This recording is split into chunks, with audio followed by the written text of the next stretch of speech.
Gracias. Bueno, primeramente un saludo a todos quienes me han precedido. Realmente creo que los casos que han sido discutidos tanto de banano, petróleo y minería son casos penosamente emblemáticos en el sentido de que nos dejan ver algunas de las cosas que queremos destacar hoy, ¿no? Que son en esencia una dinámica que tristemente se está dando a nivel global, ¿no? Y es que cada vez los estados nacionales se están debilitando más y más frente a la imposición de las transnacionales, que obviamente no son imposiciones directas, ¿no? O sea, las imposiciones que estamos viendo son usualmente a través de los tratados de libre comercio y sobre todo a través de los tratados bilaterales de inversión, que es sobre lo que yo quiero hacer un poco más de énfasis en el análisis. Eh, en general, yo diría que hay un desmantelamiento de derechos y no solamente un desmantelamiento de derechos, sino que cada vez esto se va normalizando más y más. Temas, por ejemplo, de los trabajadores bananeros eran conocidos desde hace décadas, es decir, no estamos hablando de nada nuevo. El tema de Chevron, estamos hablando de un caso que ya está trascendiendo tantos años, ya casi van a ser 30 años de este caso, y se está naturalizando. O sea, el problema aquí que yo creo que vale la pena mencionar es que no es solamente un proceso gradual y de décadas de desmantelamiento, sino que a la vez se naturaliza tanto que cada vez que escuchamos un nuevo caso, en general la sociedad se escandaliza menos y lo considera como apropiado. Y aquí viene el tema, por ejemplo, de los tratados de inversión cada vez más se van a terminar vendiendo como instrumentos convencionales necesarios para atraer la inversión extranjera directa, que es el discurso oficial y dominante, ¿no? Es decir, si queremos que los inversionistas extranjeros vengan al Ecuador, tenemos que darles ciertas garantías y por tanto estos tratados bilaterales más bien tienen esa lógica, o sea, van a ayudarnos a traer la inversión, van a hacer que los inversionistas tengan garantías y van a evitar controversias que, por ejemplo, el Estado de repente, como supuestamente, ¿no? Para todo el mundo, los ecuatorianos y los latinoamericanos somos desordenados, caóticos, un día nos levantamos con la derecha y otro con la izquierda, de repente queremos expropiar a todo el mundo, entonces los inversionistas no quieren venir a menos que haya reglas internacionales, entre comillas, neutrales. Entonces eso también se normaliza. Entonces, ¿qué sucede? Que a medida que se siga normalizando este proceso, los tratados bilaterales de inversión se van a ir consolidando. ¿Qué es un tratado bilateral de inversión? Simplificando, es un tratado en el cual dos países signatarios básicamente se comprometen a defender las inversiones extranjeras que se realicen en sus países. Obviamente que hay varias cláusulas y hay varias, digamos, minucias dependiendo del tipo de tratado y los países que negocian. Pero en general, la idea es que en caso de controversias con una inversión, con un inversionista extranjero, estos inversionistas pueden acudir directamente a un mecanismo de arbitraje que para colmo de males está decidido por cada tratado bilateral. Es decir, nosotros cuando firmamos los tratados bilaterales como Estado, básicamente dejamos de lado nuestras posibilidades de defensa con nuestro sistema de justicia y demás, y decimos, bueno, nos atenemos al sistema de arbitraje que disponga el tratado. Uno de los más comunes son los sistemas de arbitraje que tiene el Banco Mundial a través del CIADI, en el cual el Ecuador estuvo por años metido, por ejemplo, en el caso Occidente.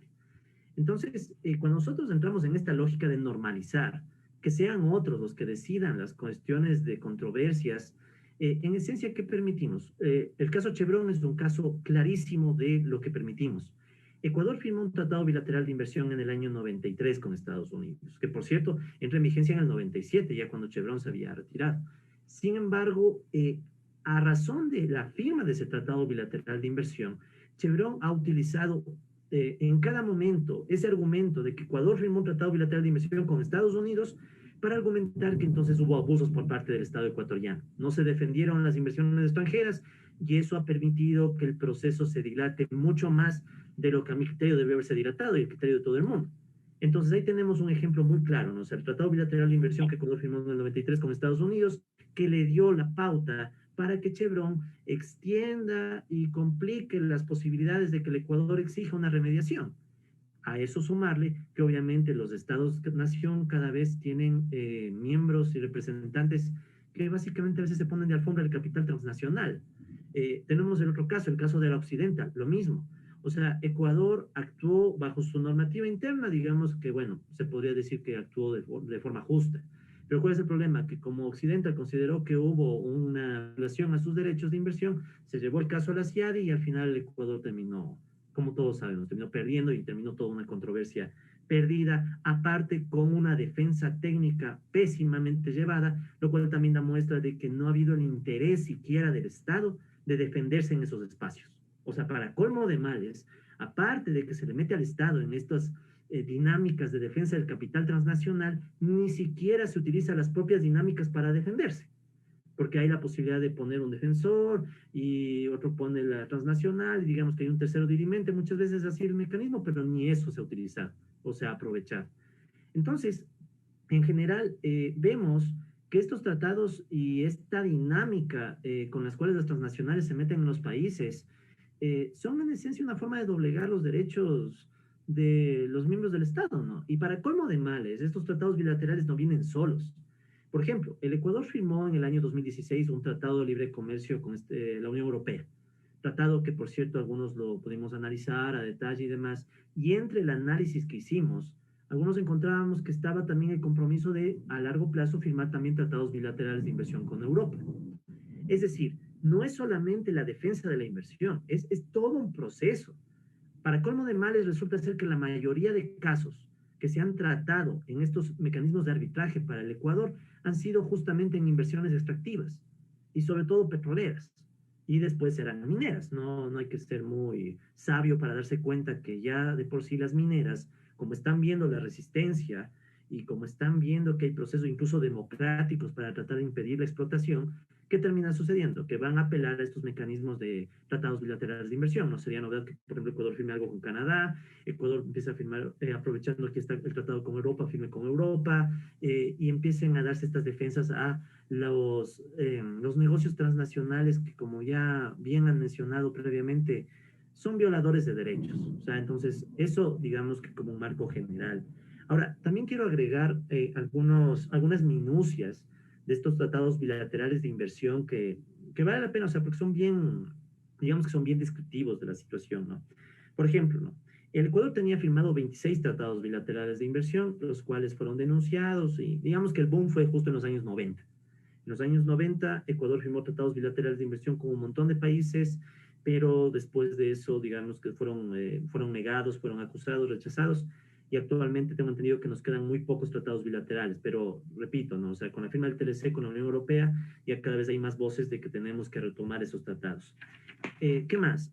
Hay algo peculiar de estos tratados bilaterales y es que, por ejemplo, la definición, incluso del término inversión, o sea, qué es lo que se defiende en estos arbitrajes, es bien ambiguo. Es posible que incluso se defiendan inversiones de carácter especulativo financiero. Y hay un precedente, a Argentina le pasó que tuvo un problema en un tratado bilateral de inversión con unos capitales buitre. Entonces, tranquilamente puede pasar en el Ecuador lo mismo. Y aquí quiero tomar en cuenta algo más. Por ejemplo, en el negocio minero, muchas de las grandes mineras a veces operan igualmente bajo la lógica especulativa. Cada cierto tiempo escuchamos que, bueno, esta cantidad de reservas están disponibles bajo tierra, después están cambiando los números, no tenemos claridad de cuánto va a quedar para el Estado. Yo mismo tuve la oportunidad, junto con otros amigos, de hacer una investigación más profunda de la minería. Y aparte de que no se le deja recursos suficientes al Ecuador, es mucho menos de lo que nos ofreció el boom petrolero.